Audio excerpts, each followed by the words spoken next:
Vamos a ir al Evangelio, a la primera carta de Juan. Primera carta de Juan. Y vamos a mirar una mirada a los verdaderos creyentes. En un mundo, en un ambiente religioso, donde en realidad quien es creyente no se sabe bien, es bueno poder observar esta primera carta. Por supuesto que los primeros tiempos del cristianismo tuvieron las dificultades que también tenemos en nuestros días.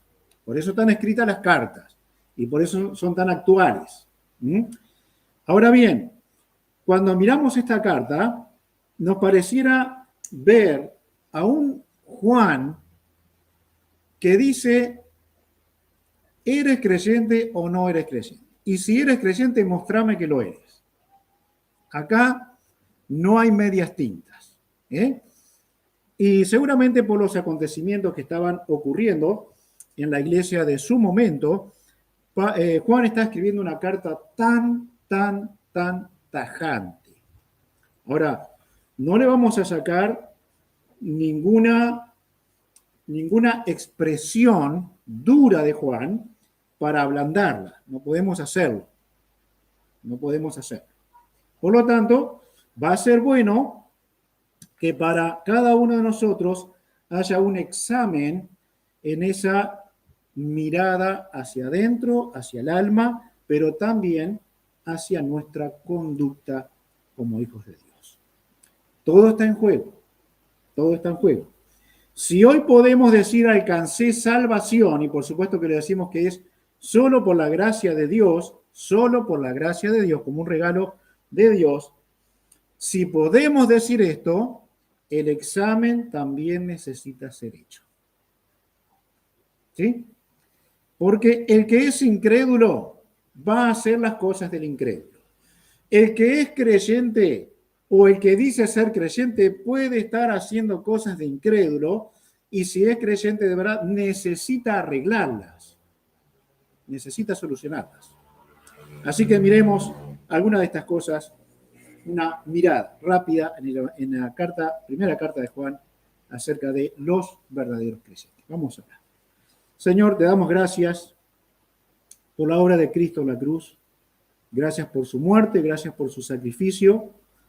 Gracias porque es Él el único Salvador y a través de esta carta y de la palabra de Dios toda podemos encontrar marcas muy claras de un verdadero Hijo de Dios. Así que tú nos ayudes.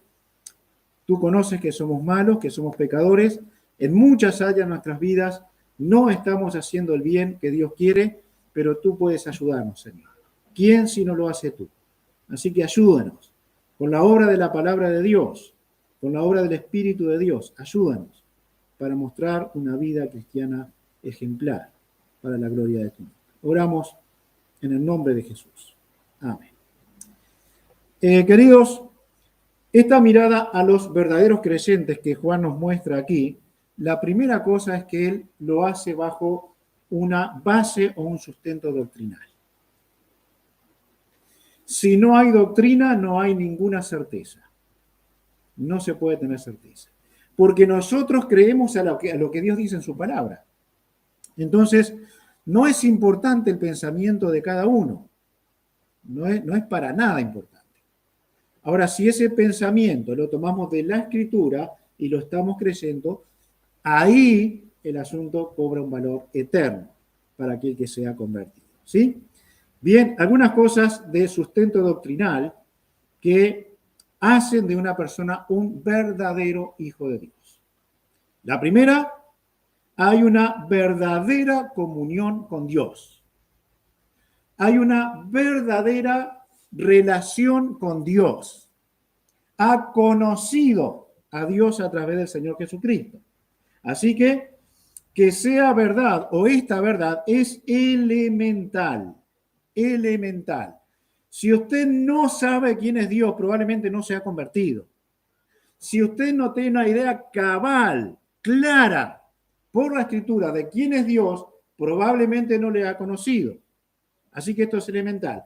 Ustedes recordarán que había personas que usaban parte de la Biblia, el Antiguo Testamento, y el Señor Jesucristo les dijo lo siguiente, lo van a recordar: vosotros de vuestro padre, el diablo, sois. Pero eran personas que tenían la Escritura, que podían conocerla bien, eran personas que asistían al templo, eran personas que enseñaban a otros, pero no había comunión con Dios, no conocían a Dios, no conocían al Dios de Israel. Por lo que es imposible que usted diga que es un hijo de Dios si no le ha conocido, si no le ha conocido. El versículo 2, 1-2, porque la vida fue manifestada y la hemos visto y testificamos, y os anunciamos la vida eterna, la cual estaba con el Padre y se nos manifestó. Miren el versículo 3, por allí por el medio, ¿sí? Para que tengáis comunión con nosotros, y nuestra comunión verdaderamente es con el Padre y con su Hijo Jesucristo. Esto que es vital, que es prioritario, que no puede tener confusión alguna en una persona que dice ser cristiana, debe tener comunión con Dios, debe haberse encontrado con Dios en la persona del Señor Jesucristo, por la fe. Por lo tanto, si usted no es un hijo de Dios porque no le conoce, bien podría decirse: vosotros de vuestro padre el diablo sois. Es lo mismo. No cambia a lo que dijo el Señor Jesucristo. Le conoce, capítulo 2, versículo 4, 2:4. El que dice yo le conozco y no guarda sus mandamientos, el tal es mentiroso y la verdad no está en él. Dice le conozco. Dice le conozco, pero necesita conocerle a través del Señor Jesucristo. Versículo 13, aquí mismo, capítulo 2. Os escribo a vosotros, padres, porque conocéis al que es desde el principio. Versículo 14, la última parte. Y la palabra de Dios permanece en vosotros y habéis vencido al maligno. Permanece en vosotros. Entonces, cuando nosotros encontramos versículos como estos, es imposible que alguien pueda pensar que sin Cristo puede conocer a Dios. Puede ser salvo. Esto es imposible. Por lo tanto, es necesario un entendimiento claro de la Biblia en lo que dice respecto al conocimiento. Capítulo 5, versículos 19 y 20. Dice Juan: sabemos que somos de Dios y el mundo entero está bajo el maligno, pero sabemos que el Hijo de Dios ha venido y nos ha dado entendimiento. ¿Para qué? Para conocer al que es verdadero. Y estamos en el verdadero, en su Hijo Jesucristo. Este es el verdadero Dios y la vida eterna. Así que, cuando nosotros vamos a estos pasajes, no hay forma. Dios nos ha hecho conocerle a través de Cristo, nos dio entendimiento para que esto ocurriera. ¿Por qué? Porque nuestra cabezota en pecado, por nosotros mismos era imposible conocer a Dios. La palabra conocer, en muchas de sus expresiones, está dando el entendimiento, está dando el conocimiento de una persona en forma personal y conocimiento íntimo. En el matrimonio es la relación íntima entre esa pareja. Cuando la palabra habla del nacimiento de Jesús, dice que nació Jesús y que José no conoció a su mujer hasta que hubo tenido a Jesús, ¿no? Así que lo que podemos concluir acá es que José y María no se conocían. Así que fue a la calle: yo soy José, yo soy María. No, no la conoció íntimamente.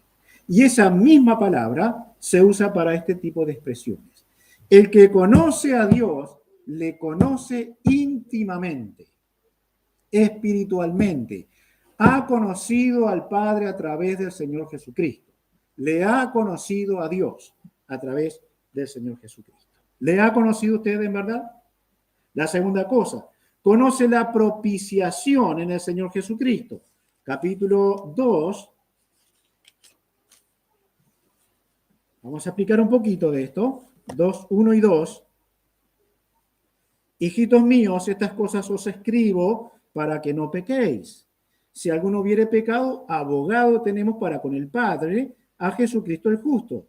Y él, Jesús, es la propiciación por nuestros pecados, y no solamente por los nuestros, sino también por los de todo el mundo. Esto quiere decir que el Evangelio llegaría a todo el mundo. No hay discriminación a un país, ya no existe, a una raza, como le llaman, aunque la raza es una sola. Sin embargo, la propiciación tiene el significado de morir en lugar de, también de aplacar la ira y de perdonar. Habla de misericordia, habla de un sacrificio en lugar de alguien. Así que es claro, alguien tomó mi lugar, alguien se sacrificó por mí, alguien se dio por mí en la cruz. Y si esto no es algo que usted lo tiene en su fe más íntima, no es un hijo de Dios. Porque el único que es un hijo de Dios es el que ha confiado en la propiciación. Alguien tomó mi lugar, se sacrificó por mí. ¿Cree usted de todo corazón en esto? Capítulo 4, versículo 10. 4:10. En esto consiste el amor, no en que nosotros hayamos amado a Dios. Necesitamos entendimiento, nuestra cabeza no funcionaba. Necesitábamos el amor de Dios porque nosotros no había amor para Dios, imposible. Sino que Él nos amó a nosotros y envió a su Hijo en propiciación por nuestros pecados. Tomó nuestro lugar. Ahora, en verdad, ¿usted cree esto? ¿O es una parte más de la fantasía religiosa con lo que usted juega? Creo en ese Jesús histórico. Lo mataron en la cruz. Conocí a una persona, no me lo dijo a mí, pero miraba las películas de Semana Santa y siempre lloraba. Pero eso no es conocer a Jesús. Es conocer la historia o algo de la historia. Es conocer, saber que alguien dio su vida en una cruz. Pero probablemente sea para él lo mismo que el Jesús que estaba allí, el ladrón a la derecha y el otro a la izquierda, porque no cree en él. Es lo mismo. Es lo mismo. Jesús no ha transformado la vida, no es interesante, no es importante, no es definitivo. Pero Cristo lo hizo. Así que cuando miramos a los verdaderos creyentes, ellos han aceptado por la fe al Cristo que murió por ellos en un sacrificio. Tomó su lugar. También esta palabra propiciación significa aplacar la ira. Aplacar la ira. Los antiguos, en el pueblo de Israel también, lo hacían, pero los antiguos con un entendimiento malo, porque eran idólatras, ellos hacían, bueno, hoy día también lo deben hacer, hacían sacrificios de animales y a veces de niños, ¿sí? Hace poco escuché de la sociedad maya, creo que es, que un hombre decía, un antropólogo decía, era la peor civilización que pisó esta tierra. ¿No? ¿Cómo le decimos a los mexicanos hoy día? El conjunto maya. Asesinos. Eran terriblemente asesinos. ¿Qué hacían? Sacrificaban sus niños a los dioses, entre muchas otras cosas. No creían en el Dios de los cielos, pero lo hacían por si el Dios se enojaba. Era por eso. el Señor Jesucristo vino como propiciación, a aplacar la ira de Dios, porque si no, todos seríamos condenados para siempre. Y cesó la ira de Dios para aquellos que hemos confiado en el Señor Jesucristo. ¿Ha usted recibido esta propiciación en su corazón de verdad? La otra cosa que podemos ver aquí en este pasaje. El verdadero Hijo de Dios confió en la promesa de la vida eterna, confía en la promesa de la vida eterna. Capítulo 2, versículo 25. 2:25. Y esta es la promesa que Él nos hizo, la vida eterna. Qué simple, ¿no? Qué fácil. Qué cortito. Prometió vida eterna. El asunto es si lo creemos. Ese es el asunto. No alcanza con saberlo. Es necesario creerlo para ser un verdadero creyente.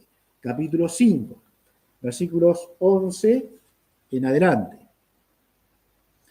Y este es el testimonio que Dios ha dado vida eterna. Y esta vida eterna está en su Hijo. El que tiene al Hijo tiene la vida. El que no tiene al Hijo de Dios no tiene la vida. Estas cosas os he escrito a vosotros los que creéis en el nombre del Hijo de Dios, para que sepáis que tenéis vida eterna y para que creáis en el nombre del Hijo de Dios. Vida eterna, vida para siempre, vida celestial, la promesa de cielos nuevos y tierra nueva. ¿Es creíble o no es creíble? ¿Se cree o no se cree? La promesa está. Pero se cree o no se cree. Y el verdadero Hijo de Dios cree. Lo cree de verdad. Lo cree de todo corazón. Así que lo hace muy bien Juan expresándolo así. Algunas religiones creyentes creen que la salvación se pierde. ¿No? Ayer nos daba un ejemplo de hermano Michael con un compañero de él. Decía este compañero que la salvación se perdía. ¿Y por qué se pierde? Y por el pecado. ¿Y por cuál pecado? ¿No? Bueno, las cosas empiezan a achicar un poco más, ¿no? ¿Cuál es el pecado que hace que mi salvación se pierda? Bueno, siguió creyendo que la salvación se pierde. Había un compañero allá arriba en los andamios que dejó el cinto abajo. No entendí bien cómo era, pero el asunto que que cree que la salvación se pierde, le dijo, mandar el tuyo y bueno, era una tramoyita ahí. Perdiste la salvación. Ya la perdiste. Terminó riéndose. Terminaron riéndose. ¿Por qué? Porque Él prometió vida eterna. Eso no cambia. No lo puedo cambiar. Gracias a Dios. Porque si por mí fuera, jamás sería salvo. Jamás. Pero como Dios lo prometió, y la Biblia dice que es por fe, entonces hay vida eterna. ¿Crees esto de verdad, de todo corazón? El que dice, y bueno, cuando llega la presencia de Él dirá, no tiene fe verdadera. No ha descansado en las promesas de Dios. No solamente porque eso es un razonamiento humano, sino mucho más importante, el versículo leído dice que Él hizo una promesa. Y si hay alguien que cumple, este es Dios. Nosotros podríamos prometer algo y no cumplir, pero no somos Dios. Dios promete y cumple. ¿Has creído en el Señor Jesucristo? ¿Has creído en esta vida eterna?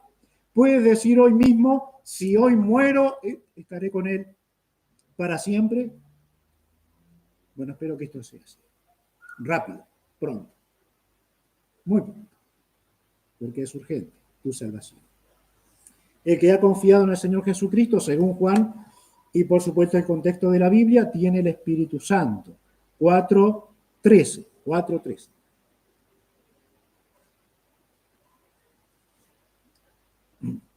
En esto conocemos que permanecemos en Él y Él en nosotros, en que nos ha dado su Espíritu.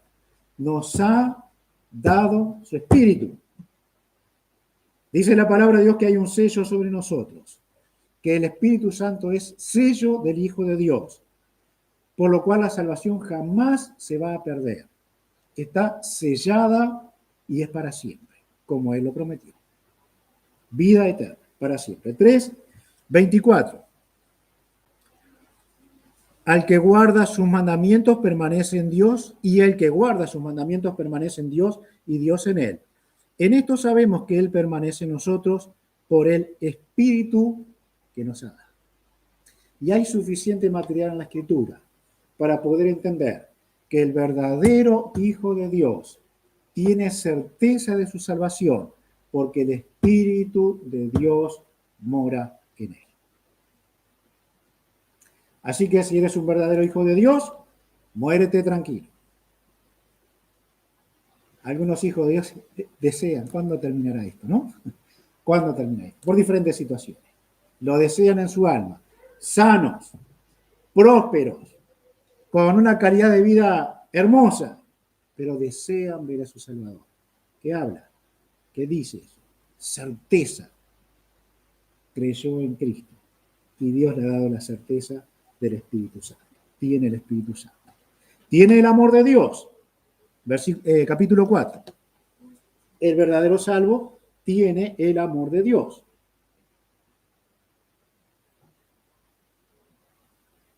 Versículo 9 y 10. En esto se mostró el amor de Dios para con nosotros, en que Dios envió a su Hijo unigénito al mundo para que vivamos por él. Y en esto consiste el amor, no en que nosotros hayamos amado a Dios, sino que Él nos amó a nosotros y envió a su Hijo en propiciación por nuestros pecados. Versículo 19. Nosotros le amamos a Él, porque Él nos amó primero. Seguramente han escuchado alguna viejita simpática que ha dicho, yo amo a Dios desde chiquita. Los viejitos no son tan simpáticos para eso. Pero las viejitas, parece que todas amaron a Dios. Pero la Biblia dice que nadie amó a Dios sin recibir primero el amor de Dios. Entonces, si usted tiene la ilusión de que amó a Dios desde chiquita o desde chiquito, seguramente por la religión que tuvo, no es correcto, no está bien, no es así. Porque solo pudimos comenzar a amar a Dios verdaderamente cuando Él nos amó. Tenemos el amor de Dios.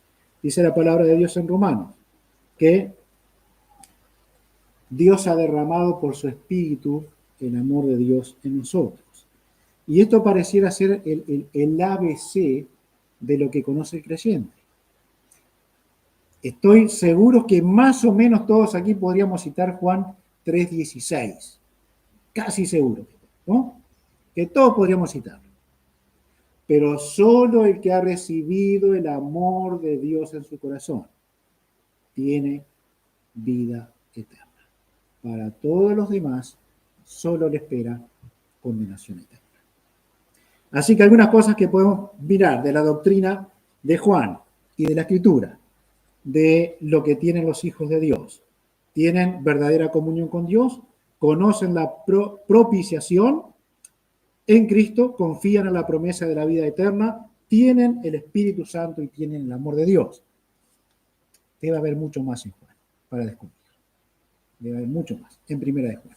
Ahora, no solamente la base es doctrinal, tal cual la Escritura lo dice, el que dice ser un hijo de Dios va a tener que tener frutos de hijo de Dios. Entonces, los frutos hablan de lo que la persona es.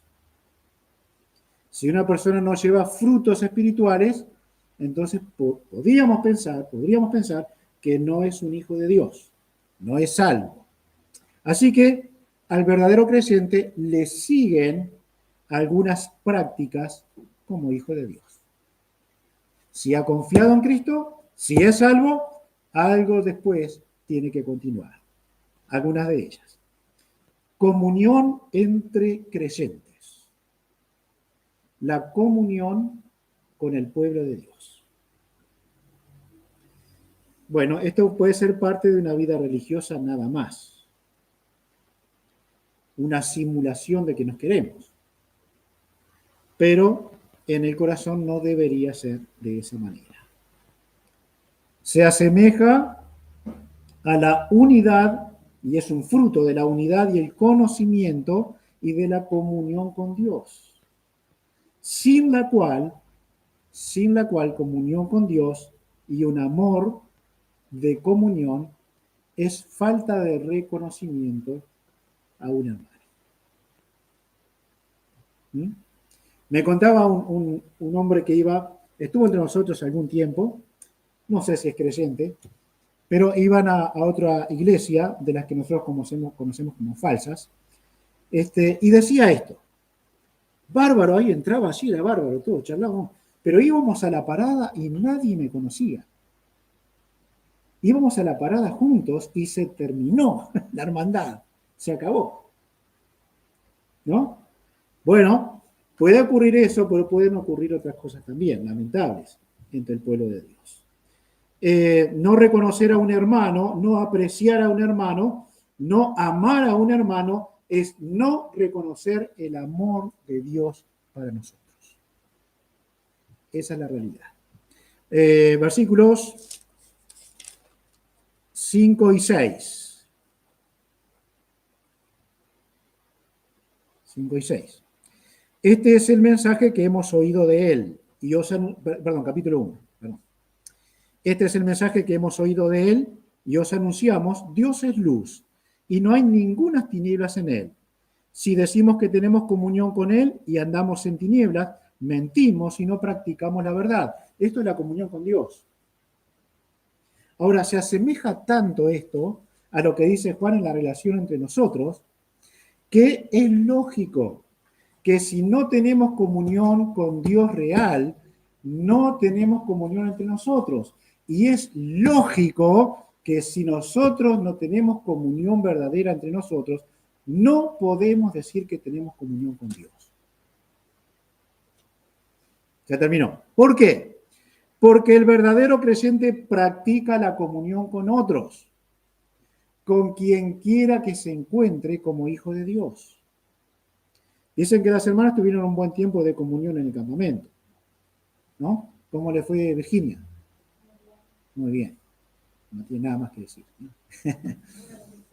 Sí. Bueno, después Virginia, Yusara, Flora, ¿quién más? Julia, Estela, ¿estuvieron en el campamento? ¿Quién? Ana, perdón, Ana también. Bueno, por favor, charloteen con las demás y con los demás para que puedan ganarles para el próximo año, ¿eh? Y que sea mejor. La relación de mi vida con Dios va a reflejar una buena comunión con mis hermanos. Si esto no ocurre, créanme, Dios no falló. Es tu corazón. Eso es lo que está fallando. Capítulo 2, versículos 9 al 11.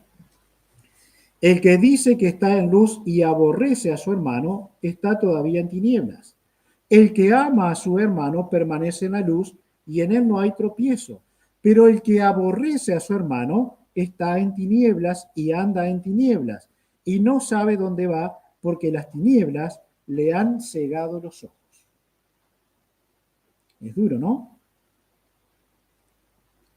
Aborrece a su hermano. Juan usa en el contexto del amor o no a los hermanos 4 veces en esta carta. Aborrecer. ¿Tienen una idea de lo que puede ser aborrecer? ¿Se imaginan? ¿No? Digan, una cosa así. Como que da un poco de asco. Esta palabra significa tener sentimientos maliciosos hacia otros. Tener sentimientos maliciosos hacia otros. Pero vos no viste lo que me hizo.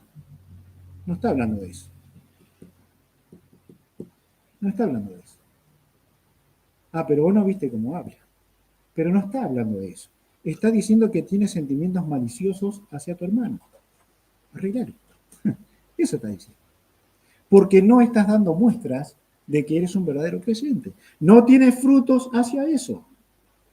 Esta actitud le hace ciego. Esta actitud cierra los ojos del creyente.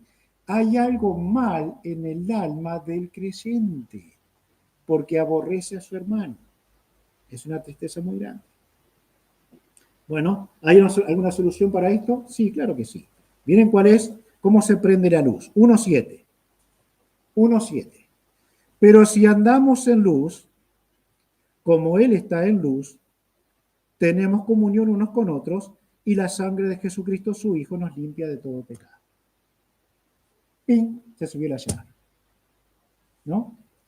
Bueno, ¿qué hace que esto no se encienda? El orgullo en el corazón y ese mal sentimiento hacia los hermanos. Pero es de las primeras cosas que, y es Juan, es el tema más extenso que trata. Después toma tópicos cortitos, pero este tema lo trata varias veces en su carta.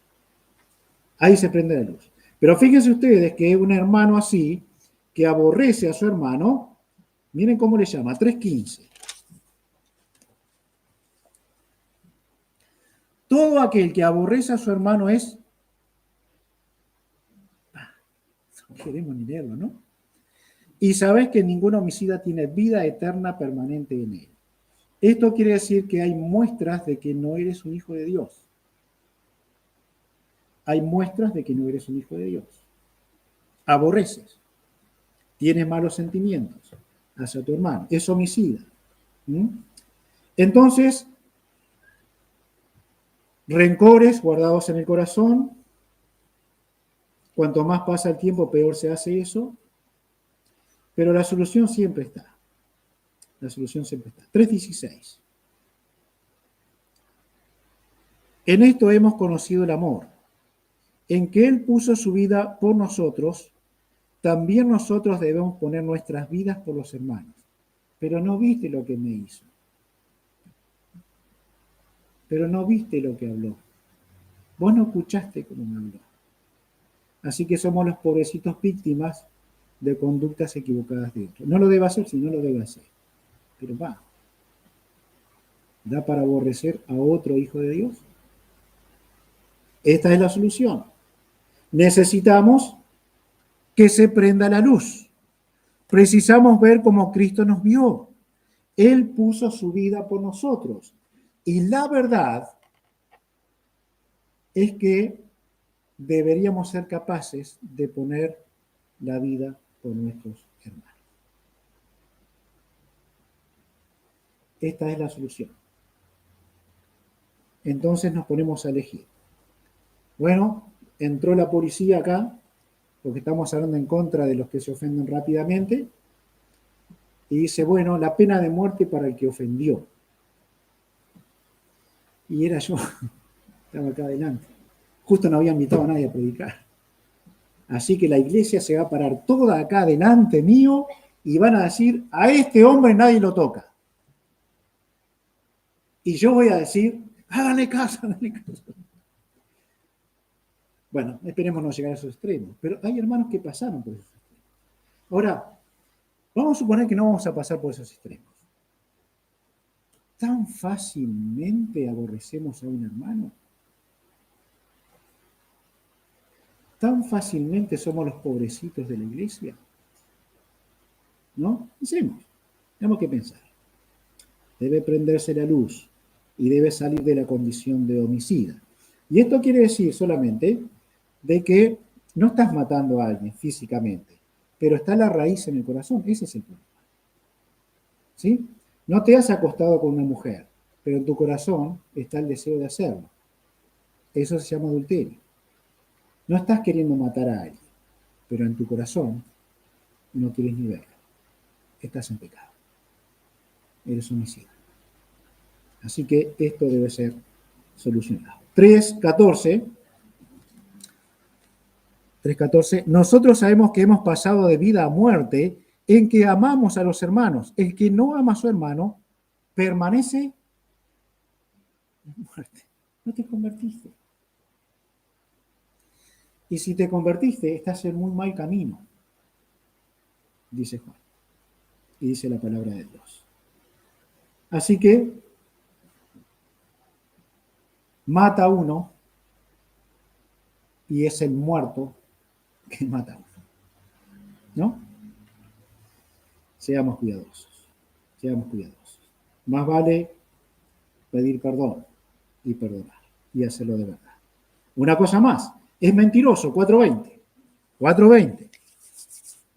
Si alguno dice yo amo a Dios y aborrece a su hermano, es mentiroso. Pues el que no ama a su hermano, a quien ha visto, ¿cómo puede amar a Dios a quien no ha visto? Así que nos arrodillamos a orar, ponemos nuestras manitos así, como los mensajes que mandamos, ¿no? Cuando estoy orando por ti, y oramos. Señor, te pido que me des tu amor. No amas, no mereces mi amor. Eres hipócrita, estás mintiendo porque no tienes amor para tu hermano. Entonces, y Juan es tan claro, ¿verdad? Te amo, Señor, te amo. Sería capaz de dar mi vida por ti, decía Pedro, ¿no? Estoy dispuesto a ir a la muerte por ti. Pero apenas lo agarraron a Jesús, todo se fue. Y Pedro anduvo ahí persiguiendo un poco. No fue capaz. Pero, ¿cómo podemos decir que amo a Dios a quien no veo, sino amar a quien sí veo? Así que Dios me ha amado para amarlos. Y solamente en esa demostración seré capaz de decir que amo a Dios. Amemos el pueblo de Dios. Amén. Hay preciosos hermanos y hay de los otros, pero tenemos que amar. Y el amor, dice la Biblia, cubrirá multitud de pecados. Es mentiroso, está engañado. 1:10. Si decimos que no hemos pecado, le hacemos a él mentiroso y su palabra no está en nosotros. Es duro Juan, ¿no? Es bravo Juan. Pero es totalmente razonable. Yo no pequé, no, yo soy el santo de la iglesia. Ayer hablando también con Richard acerca y con Fiorella, hablando acerca de las doctrinas que aparecen, ¿no? Hay pastores, iglesias que no creen que no pecamos más. No pecamos más. Bueno, no sé cómo explicarlo, pero solamente mirarse un poquito cada uno, ¿no? Nada más que eso, no pensamos demasiado. Pero si decimos que no hemos pecado, Dios es mentiroso. Es lo que estamos diciendo. Ahora, como hijos de Dios, nosotros no podemos ni debemos ser mentirosos, pero mucho menos en áreas tan sensibles como es la comunión unos con otros. La solución a este problema. Versículos 8 al 10. Si decimos que no tenemos pecado, nos engañamos a nosotros mismos y la verdad no está en nosotros. Si confesamos nuestros pecados, Él es fiel y justo para perdonar nuestros pecados y limpiarnos de toda maldad. Es un asunto serio. El problema serio es no pedir perdón, ¿cierto? Es un problema serio. Es un problema serio no pedir perdón. Es un problema serio no perdonar. Porque ¿saben lo que hace el que no pide perdón? No le importa la muerte de Cristo. ¿Saben lo que hace el que no perdona? No le importa la muerte de Cristo. Porque allí fue donde recibimos el perdón. Allí fue donde pedimos perdón. Y allí fue donde recibimos perdón. Entonces la Escritura dice, traten de perdonarse, trabajen en eso y perdonen como Dios os perdonó a vosotros en Cristo Jesús. El que no pide perdón no valora la muerte de Cristo. El que no perdona hace exactamente lo mismo. No valora la muerte del Señor Jesucristo. 3:18. Hijitos míos, no amemos de palabra ni de lengua, sino de hecho y en verdad. ¿Eh? No andes parloteando por ahí del amor de Dios. No andes parloteando de la maravilla de los creyentes, si no amas al pueblo de Dios. No cierre su corazón al hermano, porque cierra su corazón a Dios. El que trata con el pecado, pero se endurece, cierra su corazón a Dios. ¿Por qué? Porque Dios le va a ver en pecado. Dice Santiago que todos ofendemos en alguna medida, y especialmente con las palabras. Hay un dicho que dice, me duelen más tus palabras que tus golpes, si fuera el caso. Me duelen más tus palabras que tus golpes. Así que todos tenemos espada filosa en nuestras palabras. Y eso es lo que Santiago dice, el que domina su lengua es hombre perfecto. ¿Mm? Amemos no de palabra, sino tenemos que hacerlo con hechos. El Hijo de Dios, que tiene consecuencias de su verdadera salvación, anda en la luz. Ya hemos andado por allí. Primer capítulo, 5 al 7. Este es el mensaje que hemos oído de él y os anunciamos, Dios es luz y no hay ninguna tiniebla en él. Si decimos que tenemos comunión con él y andamos en tinieblas, mentimos y no practicamos la verdad. Pero si andamos en luz, como él está en luz, tenemos comunión unos con otros y la sangre de Jesucristo su Hijo nos limpia de todo pecado. ¿Cuál es la luz? Por supuesto que es su palabra. Capítulo 2, 3 al 5. Y todo aquel que tiene esperanza en él se purifica a sí mismo, así como él es puro. Todo aquel que comete pecado infringe también la ley, pues el pecado es infracción de la ley. Y sabéis que él apareció para quitar nuestros pecados y no hay pecado en él. La Biblia, la palabra de Dios nos va a guiar a ese evento precioso, de ir a los pies de Cristo, para andar en la luz a través de su palabra. Lámpara es a mis pies tu palabra y lumbrera a mi camino. ¿Con qué limpiará el joven su camino? Con guardar tu palabra. Eso es andar en la luz, entre tantas y tantas cosas. Pueden leer el capítulo 2, también tiene de este material. Imita a Cristo, capítulo 2, versículo 6. El verdadero creyente imita a Cristo para andar en la luz. 2, 6. El que dice que permanece en él debe andar como él anduvo. Así que la pregunta para nosotros que debemos hacer es, bueno, ¿cómo anduvo él para poder andar yo de esa manera?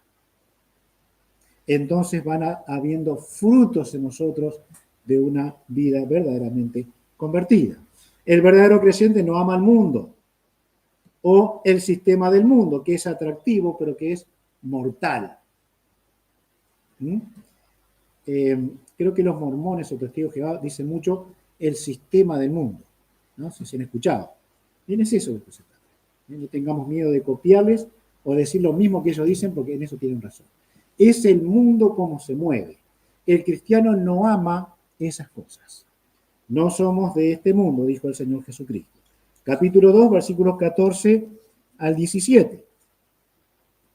2:14. Os he escrito a vosotros, padres, porque habéis conocido al que es desde el principio. Os he escrito a vosotros, jóvenes, porque sois fuertes, y la palabra de Dios permanece en vosotros, y habéis vencido al maligno. No améis al mundo, ni las cosas que están en el mundo. Si alguno ama al mundo, el amor del Padre no está en él. Porque toda la ley que hay, porque todo lo que hay en el mundo, los deseos de la carne, los deseos de los ojos y la vanagloria de la vida, no proviene del Padre, sino del mundo. Y el mundo pasa y sus deseos, pero el que hace la voluntad de Dios permanece para siempre. El cristiano, el que verdaderamente se ha convertido, no ama el mundo, no ama el sistema del mundo, no ama de la forma que el mundo se mueve. Hablando con alguien hace unos días, me decía lo que es el marketing, ¿no? El marketing te va a meter por los ojos lo que te quiere vender y te va a atrapar. Eso es lo que quiere el mundo, atraparte, venderte, darte, que disfrutes un rato que quedes atado al mundo para sacar tu mente y tus metas cristianas. Pero el cristiano no ama al mundo. Ahí sí estaría bueno que lo aborreciera, ¿no? Tenemos lindas metas, lindos ideales. Queremos llegar a tal o cual cosa. Está bien, está bárbaro. Ahora, si esa es tu prioridad, necesitas mirar si no estás amando el mundo y las cosas que en él hay. El mundo pasa, dice la palabra, pasan sus deseos, así que no podemos esperar más que vergüenza, desnudez espiritual, pobreza de principios, abandonos de valores, porque el mundo no nos puede dar nada de lo que es realmente importante. Nada, al contrario, nos va a apartar de Dios. Capítulo 5, 4 y 5. Porque todo lo que es nacido de Dios vence al mundo. Y esta es la victoria que ha vencido al mundo, nuestra fe.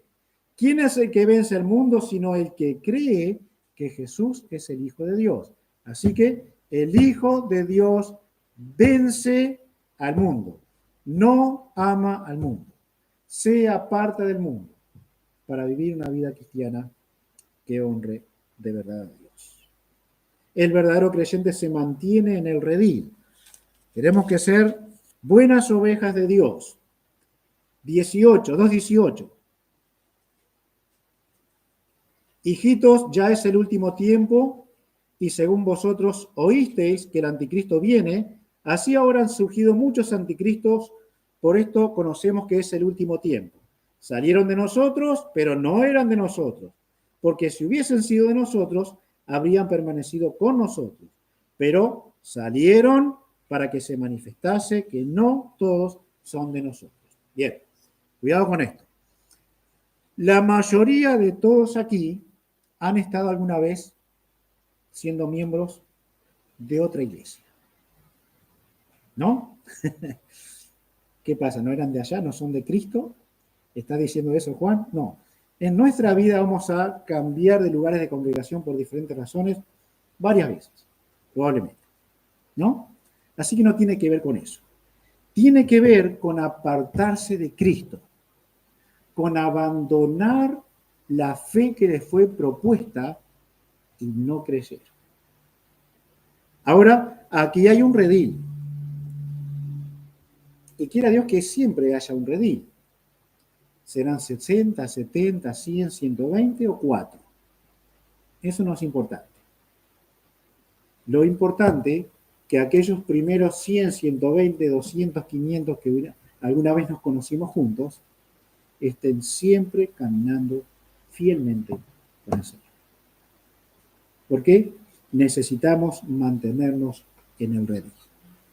Que no se diga, por ser inconversos, que estaban aquí, pero se fueron al mundo, a donde pertenecían. El verdadero Hijo de Dios permanece siguiendo al Señor. No practica el pecado. Podríamos hablar un buen rato de esto. Pero creemos que somos pecadores. Lamentablemente lo somos. El asunto es la práctica sistemática del pecado. El propósito que se puede tener para pecar. La intención de pecar. Ahí hay que tener cuidado. El verdadero Hijo de Dios no vive así. No vive así. Tiene luchas con el pecado, pero trabaja para que eso no ocurra. ¿Por qué? Porque el Hijo de Dios no practica el pecado. No tiene una práctica del pecado. Afirma su corazón en Dios, y cerramos aquí. Capítulo 3, versículo 19 al 21, afirma su corazón en Dios. En esto conocemos que somos de la verdad y aseguraremos nuestros corazones delante de Él. Pues si nuestro corazón nos reprende, mayor que nuestro corazón es Dios y Él sabe todas las cosas. Amados, si nuestro corazón no nos reprende, confianza tenemos en Dios. El cuidado aquí es la duda permanente que se puede tener. Una duda constante acerca de la salvación o acerca de los propósitos de Dios. La duda es la conducta emocional y el Hijo de Dios se guía por la palabra de Dios, no por cómo se siente. porque hoy nos sentimos bien y mañana nos sentimos mal. Sin embargo, las responsabilidades delante de Dios siguen siendo las mismas. Entonces, afirmemos nuestros corazones en la palabra de Dios. ¿Creemos de verdad en lo que está escrito? Entonces Juan nos aconseja esto. Afirmemos nuestros corazones en Dios. Que no nos gane lo emocional. Guiemos nuestras vidas por la palabra de Dios. Probemos la verdad. 4.1 dice, amados, no creáis a todo espíritu, sino probad los espíritus si son de Dios. Esto no quiere decir que tenemos que ver gente endemoniada y entonces vamos a saber que no es espíritu de Dios. No. El espíritu que gobierna la iglesia. El espíritu y la intención porque es gobernada una persona. Entonces entraban falsos a la iglesia y proponían a la iglesia como maestros sus doctrinas, que eran falsas. Así que les dice, examinen a aquellos que son maestros, porque necesitamos conservar la verdad de la palabra de Dios entre nosotros. El Hijo verdadero de Dios tiene comunión con Dios para conocer su voluntad. Y es su voluntad que es agradable y perfecta, a la cual podemos buscar. Con este panorama hay un sustento doctrinal para los verdaderos hijos de Dios y hay un sustento práctico para la demostración de que alguien es un hijo de Dios. ¿Están estas cosas? Si no está la primera, no puede estar la segunda. Si está la primera, debe estar la segunda. Es la práctica de la vida cristiana que glorifica a Dios. Que Dios le bendiga a cada uno. Su gracia esté con cada uno. Que podamos tener un buen comienzo de semana y podamos tener una gran semana para la gloria de Dios. Estamos aquí a disposición para charlar, conversar de este tema que hemos hablado, pero además, si usted tiene a alguien de confianza con que charlar de esto, por favor se acerca y charla. ¿Sí? No deje pasar esto porque es muy importante. Tenemos que estar seguros de nuestra relación con Dios y seguro que eso ha dado frutos en nuestras vidas para seguir. Que Dios les bendiga. Vamos a ver. Padre, te damos la gloria a ti, la honra a ti. Gracias por tu palabra. Pedimos que nos ayudes a valorar la verdad de Dios. Gracias por la enseñanza doctrinal que ella tiene, que afirma y asegura nuestros corazones. Pero oramos a ti, que podamos afirmar nuestras vidas en la vida práctica cristiana que tú mereces. Y tenemos que responder a esos fundamentos doctrinales que tú nos has dejado. Que la gloria sea a ti, Señor. Que podamos ser realmente buenos hermanos que nos amamos y que demostramos ese amor que ha sido derramado en nosotros para ser dado al pueblo de Dios.